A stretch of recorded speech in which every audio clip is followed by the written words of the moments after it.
یہ پوچھا کسی نے کہ کیا یہ جملہ ٹھیک ہے کہ درود و سلام اللہ تبارک و تعالیٰ کا بھی وظیفہ ہے؟ یہ جملہ کہنا ٹھیک ہے کہ نہیں؟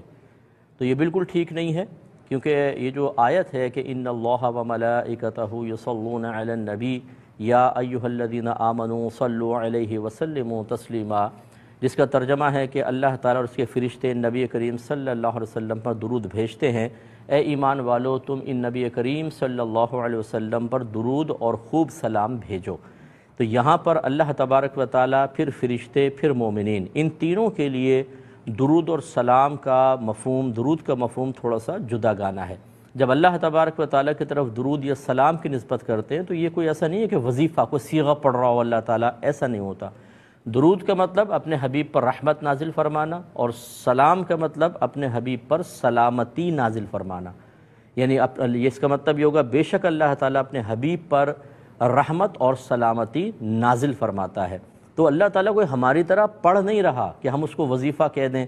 بعضی کہہ دیتے ہیں دیکھیں اللہ بھی درود پاک پڑھ رہا ہے، بندہ بھی پڑھ رہا ہے۔ اللہ تعالیٰ پڑھنے سے پاک و صاف ہے، اس کا صحیح مفہوم سیکھنا چاہیے۔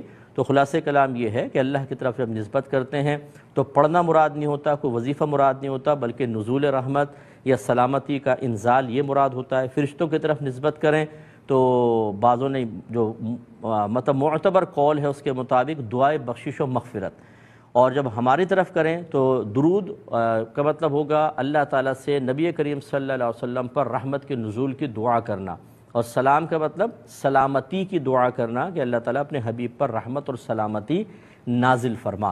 تو تینوں مفہومات میں فرق ہے۔ تو لہٰذا یہ کہنا کہ جی اللہ تعالیٰ کا یہ وظیفہ ہے، اور معاذ اللہ بعض تو یہ کہتے ہیں، اور یہ بڑا سخت حکم رکھتا ہے کہ اللہ تعالیٰ کوئی عبادت نہیں کر رہا، لیکن درود اور سلام ایک ایسی عبادت ہے جو اللہ تعالیٰ بھی کر رہا ہے۔ معاذ اللہ یہ تو کلمہ کفر میں چلا جائے گا، کیونکہ عبادت کسی معبود کی ہوتی ہے۔ تو اس کا مطلب جب اللہ تعالیٰ کی طرف عبادت کی نسبت کریں گے تو آپ یہ ثابت کر رہے ہیں کہ اللہ تعالیٰ عابد ہے اور وہ کسی کی عبادت کر رہا ہے، اور معاذ اللہ ثم معاذ اللہ یقینی سی بات ہے کہ پھر وہ کوئی اور ہی خدا ہوگا اور اللہ سے زیادہ پاورفل ہوگا، کہ عبادت تو معبود جو ہوتا ہے وہ عابد سے زیادہ طاقتور ہوتا ہے، زیادہ اس کے اوصاف قوی ہوتے ہیں، جیسے کہ اللہ تبارک و تعالیٰ کوئی ہمسر نہیں ہے۔ تو یہ مطلب بعض اوقات ہمارے محاورات میں، اور بڑی معذرت کے ساتھ، یہ جو مطلب پیشہ ور قسم کے خطباء ہوتے ہیں جن کے پاس علم کم ہوتا ہے لیکن کتابوں کا مطالعہ کر کے تقریریں بڑی لچھے دار اور چٹپٹی کرنے میں کامیاب ہو جاتے ہیں، یوٹیوب بھرا پڑا ہے ایسے مطلب مقررین سے، ان کو سننے سے ذرا تھوڑا سا احتیاط کیا کریں، کیونکہ کہیں پر بھی کوئی کلمہ کفر آپ سیکھ سکتے ہیں۔ کالر مزید ہمارے ساتھ ہیں۔ السلام علیکم۔